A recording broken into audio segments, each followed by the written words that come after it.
Hello everyone, tarot with M Singh में ma'am Singh आप सभी का बहुत बहुत स्वागत करती हूँ। हमेशा की तरह मैं आ गई हूँ आपके पर्सन की एनर्जीज़ लेकर। देखते हैं कलेक्टिव लेवल पे आपके पर्सन की करंट एनर्जीज़ क्या हैं और उनका इमीडिएट एक्शन आपकी तरफ क्या हो सकता है। तो शुरू करते हैं गाइज आज की रीडिंग लेके प्रभु का नाम। हर हर महादेव, जय हो शिव शक्ति, जय हो राधे कृष्णा, जय हो मेरे भाई। सबसे पहले अपने पर्सन को याद कर लीजिए, उनका नाम ले लीजिए ताकि ज़्यादा से ज़्यादा एनर्जीज़ आप तक पहुंच सके। शुरू करते हैं सबसे पहले मेजर अरकाना से। Will take 5 cards. देखते हैं सबकॉन्शियस की एनर्जी क्या निकल कर आती है आपके पर्सन की। प्लीज़ गाइड करें एंजल्स। 5 कार्ड कलेक्टिव लेवल पे मेरे व्यूवर्स के पर्सन की एनर्जी। जय माँ शक्ति। We have High Priestess with Magician. Then we have Strength,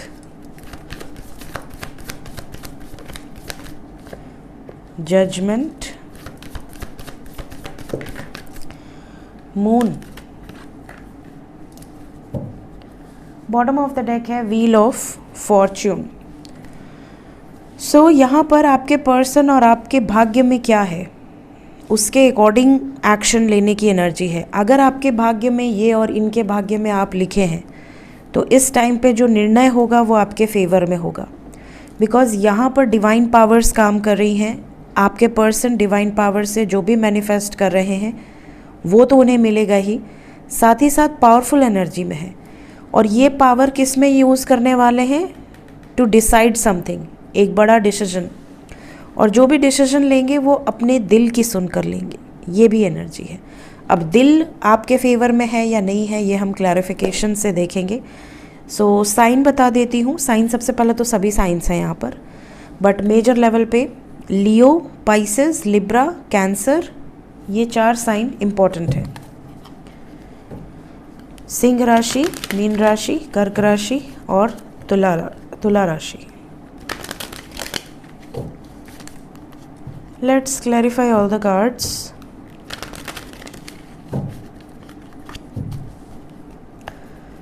Please clarify करें एंजल्स। सबसे पहले मेजर अरकाना से high priestess.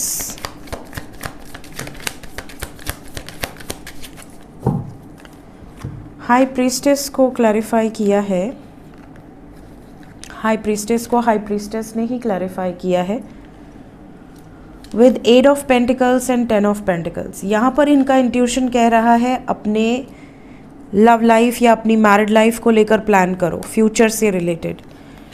Transformation with politics, कहीं ना कहीं जो लोग नेगेटिव हैं, जो लोग मैनिपुलेट कर रहे हैं, उनको ख़त्म करके अपनी लाइफ में कंप्लीशन की प्लानिंग करो, ये इनका इंट्यूशन इनसे कह रहा है। इस टाइम पीरियड में बातचीत बहुत सारे लोगों की या तो हो रही है या होने वाली है, ये मिस भी कर रहे हैं आपको, और काफ़ी लोगों को आज के दिन मैसेज आ सकता है। कल मैंने एक रीडिंग की थी जिसमें मैंने कहा था कि नो कांटेक्ट वालों को समय लग सकता है, बट आज की रीडिंग में थोड़ी एनर्जी शिफ्ट हुई है। आपके पर्सन आपसे कांटेक्ट कर सकते हैं। नो कांटेक्ट में जो लोग हैं, वाइब्स बहुत स्ट्रॉन्ग है because they are manifesting you. क्यों आया है मैजिशियन? मैजिशियन को क्लैरिफाई किया है the source, sharing and sun. कहीं ना कहीं एक्शन ओरिएंटेड है ये। इस टाइम पीरियड में आपके फेवर में डिसीजन, आपके फेवर में एक्शन ले सकते हैं। और इनके मन में ये भी इच्छा है कि अपने परिवार से छुपाया न जाए, जो भी दिल में है वो फैमिली को बता दिया जाए। ये वाली सिचुएशन है, एनर्जी है।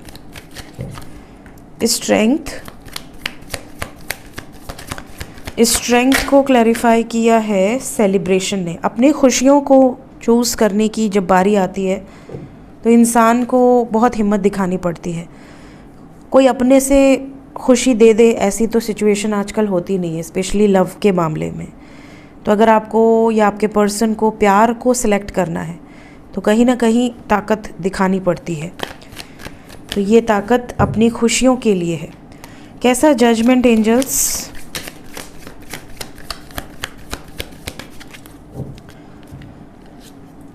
जजमेंट कंप्लीशन का है। व्हील ऑफ फॉर्च्यून, देखिए इसके बाद व्हील ऑफ फॉर्च्यून है completion we have consciousness and stress.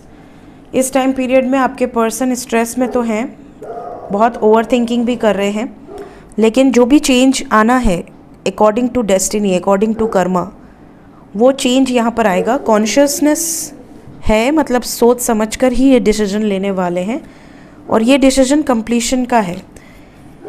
मतलब आपके पर्सन इमोशनल लेवल पे भी और हर तरीके से इस टाइम पे आपके बारे में, इस रिलेशनशिप के बारे में सीरियसली सोच रहे हैं। और अगर आपके साथ डेस्टिनी है, अगर आपके साथ भाग्य है, तो इस टाइम पे यूनियन हो जाएगा। यही चीज़ मैंने आपसे शुरुआत में कही थी। मेजर अरकाना जब मैंने खाली लिया तो मैंने आपसे यही कहा कि इस टाइम पे दिल से ये सोच रहे हैं, और उसी की तरफ, जिसकी तरफ भाग्य कह रहा है, डेस्टिनी कह रही है, उसी दिशा में आगे बढ़ेंगे। और वही क्लैरिफिकेशंस, जजमेंट के क्लैरिफिकेशंस में आए हैं। मून क्या कह रहा है? दिल कह रहा है just go with the flow. जो तुम्हारा दिल कह रहा है उसी रास्ते पे आगे बढ़ो। क्या कह रहा है दिल? क्या आपके फेवर में होगा? बिल्कुल, वी हैव गॉट फ्लावरिंग। इस टाइम पे दिल पूरा पॉजिटिव है आपको लेकर, केयर करते हैं आपकी। आपके पर्सन जानते हैं कि ये आसान नहीं है, बहुत मुश्किल है, बट स्टिल ये एक्शन लेने की एनर्जी में है। डेस्टिनी में क्या है, क्या लग रहा है इनको? सबसे पहले तो रिसेप्टिविटी की एनर्जी है with patience. Then we have the fool, experience, the creator, sorrow and the burden. Okay, यहाँ पर देखिए व्हील ऑफ फॉर्चून को क्लैरिफाई किया है कई कार्ड्स ने। आपके पर्सन की एनर्जी में सबसे पहले तो ये रिसेप्टिव है। इस टाइम पे ये एनर्जीज़ को समझ पा रहे हैं, डिवाइन गाइडेंस को फॉलो कर पा रहे हैं, और ये अपनी दिल की सुन रहे हैं, इमोशनल हैं इस टाइम पे। दूसरी चीज़, ये केयर फ्री होकर एक्शन लेंगे, सब्र रखने की एनर्जी है। आपको सब्र रखना है। आपके पर्सन आपको ये बात कहना चाहते हैं कि पेशेंस रखो। जो भी लोग हमें दुख दे रहे हैं, जो भी लोग हमें तकलीफ़ दे रहे हैं और खुश हो रहे हैं, हम उस बोझ से, उस बर्डन से दूर हो जाएंगे। यहाँ पर अपनी दुनिया खुद क्रिएट करेंगे, और जो भी एक्सपीरियंसेस आप दोनों ने देखे हैं इस रिलेशनशिप में, दूसरों के प्रति जो आपके रिलेशनशिप पे प्रॉब्लम क्रिएट किया जा रहा है या आप लोगों को एक होने से रोका जा रहा है, वो कभी भूलेंगे नहीं। और फिलहाल आपको अभी सब्र रखना है, ये भी आपके पर्सन आपसे कह रहे हैं। सो द फूल के बाद है टेम्परेंस। ठीक है, मतलब सिचुएशन बैलेंस हो जाएगी। आपके पर्सन अपनी इंट्यूशन की सुनकर ही डिसीजन लेंगे, तो आप ये निश्चिंत रहिए, किसी के बहकावे में आके या किसी ने फुसला दिया, भड़का दिया, आपके अगेंस्ट कान भर दिए, ऐसी एनर्जी नहीं है। ये जो भी डिसीजन लेंगे बहुत सोच समझ कर लेंगे। लेट्स चेक कि इस टाइम पे करंट फीलिंग्स क्या हैं आपके पर्सन की, ट्रू फीलिंग्स।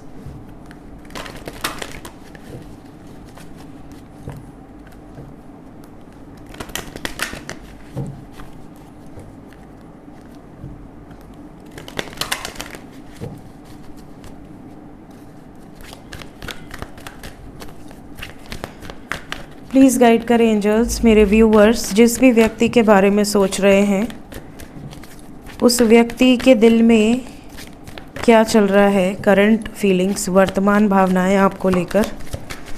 दिल में तो आप ही हैं, डोर टू रोमांस की एनर्जी है, इनका दिल आप ही के पास है, और इनको ऐसा लगता है कि प्यार मतलब आप ही से इनकी लाइफ में हैप्पीनेस है, खुशियाँ हैं, बहुत प्यारी एनर्जी है। 24 घंटे आप इनके सबकॉन्शियस माइंड में हो, करंट फीलिंग्स में।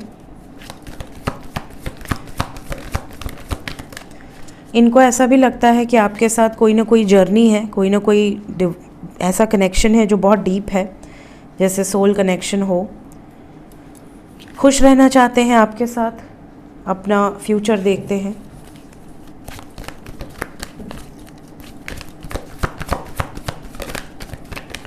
One more card. इनको ऐसा भी लगता है कि आप बहुत बैलेंस्ड हो। अगर कोई दूसरा व्यक्ति होता तो इतना वेट नहीं करता, बट आपके अंदर बहुत सब्र है और ये कोई नॉर्मल कनेक्शन में पॉसिबल नहीं है। कहीं ना कुछ पास्ट कनेक्शन इन्वॉल्व है, यिन एंड यांग की एनर्जी है। तो आप दोनों एक दूसरे को पूर्ण करते हो, आप दोनों के यूनियन से कंप्लीशन की एनर्जी आएगी। और अगर आप इनके साथ यूनियन में नहीं हो तो इनकम्प्लीट फीलिंग आएगी। तो आपके पर्सन इनकम्प्लीट फील करते हैं आपसे अलग, अगर हैं नो कांटेक्ट में हैं या अभी तक आपका परमानेंट यूनियन नहीं हुआ है, तो इन्हें कहीं ना कहीं आपके साथ एक सोल बॉन्ड फील होता है। इन्हें ऐसा भी लगता है कि जितना आप झेले हो इस रिलेशनशिप में इनके लिए, उतना कोई और नहीं झेल सकता था। और दूसरी बात कि आप इनके परिवार को भी अपना मानते हो, इनको भी अपना मानते हो। आज के टाइम में इतना लॉयल, इतना डेडिकेटेड, जो कि अपने पर्सन के लिए प्रेयर्स कर रहा है, अपने पर्सन के लिए अफर्मेशंस कर रहा है, अपने पर्सन के लिए स्पिरिचुअल हो गया है, पूजा पाठ कर रहा है, भगवान से प्रेयर कर रहा है। ऐसे कनेक्शंस कहाँ देखने मिलते हैं? तो डेफिनेटली इनको कहीं ना कहीं आपके साथ एक पॉजिटिव वाइब्स फील होती है। एक शिव शक्ति की जो एनर्जी होती है, एक राधे कृष्ण की जो एनर्जी होती है, जो हमेशा साथ हैं, इस तरह की वाइब्स इन्हें फील होती है आपको लेकर। तो बहुत ही अलग सी एनर्जी है, रोमांटिक सी एनर्जी है। बट ये रोमांस जो है ये ऊपरी लेवल का नहीं है, ये बहुत डीपर लेवल का रोमांस है। इमीडिएट एक्शन क्या हो सकता है? सबसे पहले हमारे वो भाई बहन जो नो कांटेक्ट में हैं, जिनकी बातचीत बिल्कुल नहीं हो रही, प्रे किया करिए आप लोग भी कि उनकी बातचीत हो जाए। प्लीज़ गाइड करें एंजल्स, नो कांटेक्ट में जो भी लोग हैं, क्या उनकी बातचीत होगी? आप बिल्कुल, आपकी प्रेयर सुनी जा रही है, फुलफ़िल होगी आपकी विशेस, मतलब आपकी बातचीत बिल्कुल होगी अगर अभी नहीं हो रही है तो। और 9 घंटे के अंदर हो सकती है। कल भी आई थिंक 9 ही नंबर आया था ना, मैंने 9 दिन कहे थे कल, लेकिन आज भी 9 नंबर ही आया है। लेकिन 9 घंटे के अंदर या 27 घंटे के अंदर काफ़ी लोगों की बातचीत हो सकती है। क्या वेट करना पड़ेगा या जल्दी ही आने वाला है? जल्दी ही आएगा, मोस्ट प्रॉब्ली 27 आवर्स के अंदर काफ़ी लोगों को आ सकता है, या मैक्सिमम 90 आवर्स। क्योंकि अगर हम 90 आवर्स को काउंट करें तो नियर अप्रॉक्स 4 डेज़ होते हैं और यहाँ पर 4 आया है। इसका मतलब 90 आवर्स के अंदर नो कांटेक्ट वाले कांटेक्ट में आ सकते हैं। क्या बातचीत होगी अगर कांटेक्ट में आते हैं तो? आपके पर्सन अगर आपसे दूर हैं, आपको इन्होंने सैक्रिफाइस किया हुआ है, तो ये आपसे ये भी कहेंगे कि ये बहुत याद करते हैं आपको। आप कभी भी ऐसा मत सोचना कि आपसे दूर हैं तो बहुत खुश हैं। ये आपको कुछ एक्सक्यूज़ेस भी देंगे, रीजंस भी देंगे कि ये क्यों नहीं आ पाई थी या आ पाए थे, और आगे आपके लिए क्या स्टेप्स लेने वाले हैं केयर फ्री होकर, वो भी आपको ये बताएंगे। सो जितने भी लोग नो कांटेक्ट में हैं, मोस्ट प्रॉब्ली 9 आवर्स से 90 आवर्स के अंदर ये एनर्जी रेजोनेट करेगी। बैलेंस क्यों आया है? जस्टिस। आपने जो सब्र रखा है उसका फल आपको देंगे। शनिदेव वैसे भी सब्र का फल देते हैं और शनि की एनर्जी है, तो डेफिनेटली आपके सब्र का फल आपको मिलने वाला है। अब हम देखेंगे जो लोग कांटेक्ट में हैं उनके लिए कोई वार्निंग तो नहीं है या कोई ब्लेसिंग्स। जो भी लोग कांटेक्ट में हैं,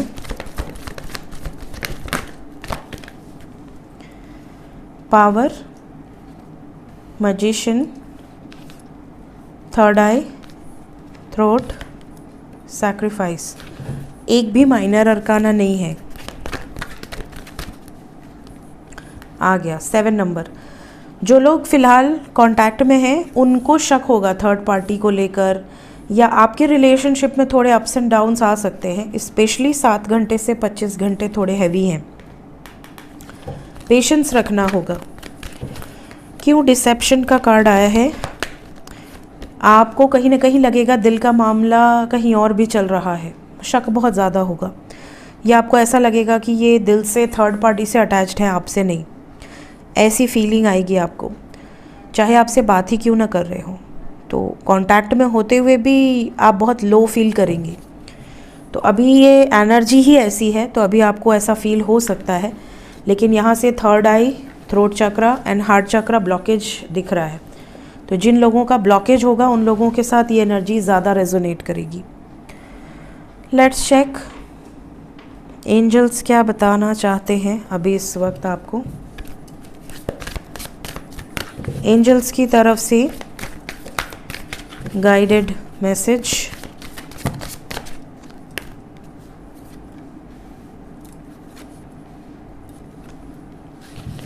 टू कार्ड्स, 2 कार्ड और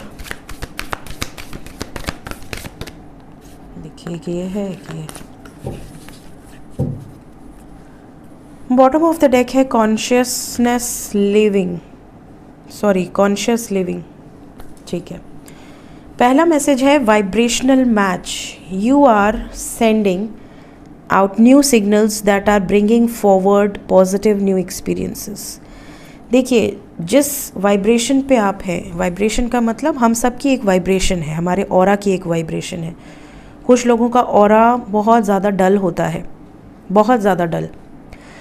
कैसे पता करेंगे कि आपका ऑरा डल है और कैसे पता करेंगे कि आपका ऑरा स्ट्रॉन्ग है, इस पर आपके लिए मैं वीडियो ले आऊँगी। लेकिन पहले साइंस की वीडियो आएंगी, उस पर मेरा काम चल रहा है, तो बहुत जल्दी साइंस की वीडियो लोड हो जाए उसके बाद मैं ऑरा पे वीडियो डालूँगी। कई लोगों के साथ ऐसी सिचुएशन होती है कि उन्हें बहुत बड़ी जल्दी नज़र लग जाती है ना, बहुत जल्दी उन्हें ब्लैक मैजिक असर कर देता है। कई बार ऐसा होता है कि किसी ने कुछ करा दिया, ऐसी फीलिंग आती है अरे मेरे ऊपर किसी ने कुछ करा दिया, जादू टोना, कुछ ऐसा टाइप्स। बट वही कुछ लोग होते हैं जो रास्ते में नींबू वूबू फेंका रहता है उसके ऊपर से आराम से चले जाते हैं, उन्हें कोई डर नहीं लगता। उनका विश्वास बहुत मजबूत होता है ईश्वर पर। जिनका विल पावर स्ट्रांग हो, जिनका विश्वास अपने ईष्ट पर हो, अपने कुल देवी देवता पर हो, उन लोगों को डर लगता ही नहीं। और जिनके अंदर डर नहीं होगा उन पर नेगेटिव एनर्जी कुछ नहीं कर सकती। नेगेटिव एनर्जी उसी पर हावी होती है जो अंदर से नेगेटिव होते हैं। तो अगर आप अंदर से पॉजिटिव हैं, कभी नेगेटिव एनर्जी आपको टच नहीं कर सकती। समझ रहे हैं? दूसरी चीज़ जो वाइब्रेशनल मैच की एनर्जी है, बहुत सारे ऐसे लोग होते हैं जिनकी संगति पहले अलग रहती है, कुछ साल बाद बिल्कुल अलग संगति हो जाती है। तो आपकी संगत बदल जाती है, वाइब्रेशन के अकॉर्डिंग आपकी संगत बदलती है। आप एक एग्ज़ाम्पल लीजिए, जैसे स्कूल में बच्चे हैं तो कुछ लोगों के साथ ऐसा होता होगा कि कुछ बच्चों को लगता होगा कि यार कोई बच्चा शांत है तो उसको ऐसा बच्चे पसंद आएंगे जो शांत हो, जो ज़्यादा टॉकेटिव ना हो। कुछ पढ़ाकू बच्चे रहेंगे तो उनकी संगत ऐसी रहेगी कि वो पढ़ाकू बच्चों से ही दोस्ती करेगा और उनके साथ ताक झाक भी करेगा कि वो कितना पढ़ा, कितना उसने कंप्लीट किया, उससे आगे तो नहीं निकल गया, 1 नंबर ज़्यादा तो नहीं पा जाएगा। कुछ होते हैं बैक बेंचर्स, जैसे कि मैं थी, आप में से भी बहुत सारे बैक बेंचर्स रहे होंगे। हम लोगों को फ़र्क ही नहीं पड़ता, मुझे स्पेशली तो फ़र्क नहीं पड़ता था। मुझे ऐसा लगता था बस पास होते जाना है। मेरा ध्येय कभी था ही नहीं कि फ़र्स्ट आना है, मुझे बस ये था कि पास होना है। पास नहीं होएंगे तो दिक्कत हो जाएगी, फिर शायद डंडा पड़े, बट पास हो जाएंगे तो कोई दिक्कत ही नहीं है यार, घर में कोई प्रेशर ही नहीं था। मेरे भाई भी टॉपर, मेरी दीदी भी टॉपर, फर्स्ट प्रधानमंत्री चंद्रशेखर से अवार्ड पाए, किरण बेदी से अवार्ड पाए, तो उन लोगों के आगे मेरा कहाँ चलने वाला है। तो मैं तो ऐਵੇਂ ही पास हो पास होना है, बस इतना ही बोला गया था मुझे, तो बस पास हो जा तो मैं ज़्यादातर डांस वांस में, तो संगत मेरी उस टाइप की थी। मुझे खेलने कूदने वाले बच्चे, डांस वाले बच्चे, बदमाश बच्चे, जो ना इन्जॉय किया है फुल अपनी बचपने को। पढ़ने लिखने पे ज़्यादा टाइम वेस्ट ही नहीं किया मैंने। तो कहीं ना कहीं पढ़ने लिखने पे वेस्ट इसलिए बोल रही हूँ क्योंकि मेरे लिए जो इम्पोर्टेंट था वो मैंने अचीव किया। किसी के लिए पढ़ाई इम्पोर्टेंट है तो उसको खेलकूद वेस्ट लगेगा, मेरे लिए खेलकूद ज़्यादा इम्पोर्टेंट था। मुझे ये पता था कि 4 बजे पिड्डो खेलना है, 4:30 बजे हाइड एंड सीक खेलना है, जैसे हम छुपन छुपाई कहते थे, अभी पता नहीं क्या क्या कहते हैं उसको। फिर ऊंच नीच खेलना है और गंगू तेली खेलना है, पता नहीं कौन कौन सा नारियल पानी खेलना है, पता नहीं कौन कौन सा गेम चलता था उस टाइम। तो हम लोग का टाइम बंधा होता था, तो हमारा जो फोकस था वो उस पर था, पढ़ाई तो सेकेंडरी था। जब टाइम टेबल ऐसे चिपक जाता था तब पता चलता था कि अब पढ़ना है, शायद अब पढ़ना शुरू करना चाहिए, तो कौन कौन सा चैप्टर है भाई पता करना पड़ता था। तो हमारी संगत उस तरह से थी। तो आपकी जैसी वाइब्रेशन होती है वैसे ही आपकी गति बनती है। जब हम बड़े होते हैं तो हमारी वाइब्रेशन फिर चेंज होती है। स्पिरिचुअलिटी में आ जाएंगे तो वाइब्रेशन बिल्कुल ही अलग हो जाएगी। हम स्पिरिचुअल लोगों की एक ख़ास बात होती है कि वो इंसान देखकर, जैसे कुत्ता होता है ना सूंघ कर पहुँच जाता है, वैसे हम इंसान देखकर स्कैन कर लेते हैं। स्कैनर लगा हुआ है, वो ऑटोमेटिकली डेवलप हुआ है, हमने कोई वो उसका कोर्स तो किया नहीं है। जब आप एक रूटीन फॉलो करते हैं, मेडिटेशन करते हैं या भगवान से बिल्कुल कनेक्ट फील करते हैं, तो फिर एक स्कैनर अपने आप डेवलप हो जाता है। जैसे कोई एक्टिवेट हो गया आपका कोई गिफ्ट यूनिवर्स के द्वारा, तो आपको वैसी ही वाइब्रेशन अपनी ओर आकर्षित करेगी ना जो आपके मैच की होगी। और बहुत सारे ऐसे दोस्त मित्र जो कुछ टाइम पहले तक बहुत इम्पोर्टेंट थे, वो लोग बिल्कुल गायब हो जाते हैं। वो आज ऐसा कहते हैं कि यार तुम तो बिल्कुल दिखते ही नहीं, गायब हो गए हो गई हो, इस तरह से। तो वाइब्रेशन चेंज होती है तो आपकी संगत पे इसका असर पड़ता है, संगत भी चेंज होने लगती है ना। बट बदमाश तो मैं अभी भी हूँ, बहुत बदमाश हूँ। Next we have financial freedom. आप में से कितने लोग ऐसे होंगे जो इंडिपेंडेंट हैं, जिन्हें जब जो खरीदना है उन्हें किसी से पैसे नहीं मांगने पड़ते। आपको कोई इसलिए नहीं सुना सकता कि आप उनसे पैसे ले रहे हैं, है ना। बुरा लगता है अगर कोई आपको कुछ बहुत ज़रूरत है और आपने किसी से पैसे मांगे और वो कह दे कि नहीं अभी नहीं है मेरे पास, फालतू काम के लिए पैसे नहीं है, कैसा लगेगा। So financial freedom is most important thing. ये इसीलिए रूट चक्रा में क्यों है, सबसे पहला रूट चक्रा में फिनेंस को रखा गया है क्योंकि वो सबसे बेसिक है। उसको आज कलयुग में सबसे ऊपर रखा गया है मटेरियल थिंग्स को, कि किसी के पास गाड़ी है, महंगी से महंगी गाड़ियाँ, महंगे से महंगे शौक, बहुत सुंदर घर, बड़ा घर, महल, अच्छे कपड़े, ब्रांडेड जूते, ब्रांडेड पर्स, ब्रांडेड क्या कहते हैं उसको, परफ्यूम। इन चीज़ों को लोग जज करते हैं, घड़ी कौन सी लगाया है, जूता कैसा पहना है, चप्पल कैसा पहना है। लेकिन स्पिरिचुअलिटी में इसको सबसे नीचे रखा गया है, रूट चक्रा, बेसिक चक्रा, फर्स्ट चक्रा। उसके बाद इसकी कोई अहमियत नहीं है। So this is most important thing. इसीलिए फर्स्ट प्रायोरिटी रूट चक्रा को दी जाती है कि वो सबसे पहला स्टेज है। क्योंकि देखिए जब इंसान भूखा रहेगा ना तो उसका मेडिटेशन में मन नहीं लगेगा, या किसी के बच्चे की फ़ीस देनी होगी और उसके पास पैसे नहीं होंगे तो वो मेडिटेशन क्या करेगा। वो कहेगा अरे मैडम चलो आगे बढ़ो, मेडिटेशन बाद में, पहले पैसा चाहिए, है कि नहीं। तो फिनेंशियल फ्रीडम को सबसे नीचे रूट चक्रा, और सबसे प्रेशियस भी इसी को कहा गया है क्योंकि जब तक आपका रूट चक्रा हील नहीं होगा, जब तक आप फिनेंशियल पॉइंट ऑफ व्यू से अबंडेंट नहीं रहेंगे, तब तक आप स्पिरिचुअलिटी का आगे बढ़ ही नहीं सकते। आपके घर में खाना नहीं है, आपके तन पर कपड़े नहीं हैं, आपके बच्चे पढ़ नहीं पा रहे हैं, फीस नहीं भर पा रहे हैं, या आपकी शादी नहीं हो पा रही है ड्यू टू फिनेंशियल प्रॉब्लम, तो आप मेडिटेशन करेंगे, आपका मन ही नहीं लगेगा। फिर आप कहेंगे कि अरे भगवान कुछ नहीं करते। सो दैट्स वाई रूट चक्रा को कहा गया है रोटी कपड़ा मकान, बेसिक नेसेसिटी। जब ये इससे आप संतुष्ट हो जाते हैं तब आप सैक्रल चक्रा की तरफ जाते हैं। प्लेजर्स, बढ़िया सोफ़ा, बढ़िया गाड़ी, बढ़िया बीवी और पति, ठीक है, तब हम प्लेजर्स की तरफ जाते हैं। पहले अब आदमी के पास खटिया ही नहीं है तो वो बेड का क्या सोचेगा, पहले तो खटिया चाहिए ना उसको, तब खटिया के बाद फोल्डिंग लेगा, फिर फोल्डिंग के बाद बेड पे आएगा। तो सैक्रल चक्रा इज सेकेंडरी, पहला क्या है, रूट चक्रा है। मैं बहुत क्लियर समझाती हूँ ताकि जिसको कॉन्सेप्ट क्लियर ना हो कि क्या चक्रा, उसको ये क्लियर हो जाए कि क्या नेसेसिटी है। स्पिरिचुअलिटी में आपको असेंड होना है। अभी मेरे पास घर में राशन ना हो तो मैं यहाँ बैठ के ज्ञान नहीं दूंगी, है ना। स्पिरिचुअलिटी में आदमी मेडिटेशन तभी कर सकता है जब उसका मन शांत हो। या तो तब कर सकता है कि अपने घर वालों को छोड़ दे कि मरो चाहे जियो, हम तो चले साधु बनने, तब वो स्पिरिचुअलिटी को पा सकता है कि भैया मेरे को टेंशन ही नहीं, तुम जियो मरो। लेकिन भगवान ने क्या कहा है?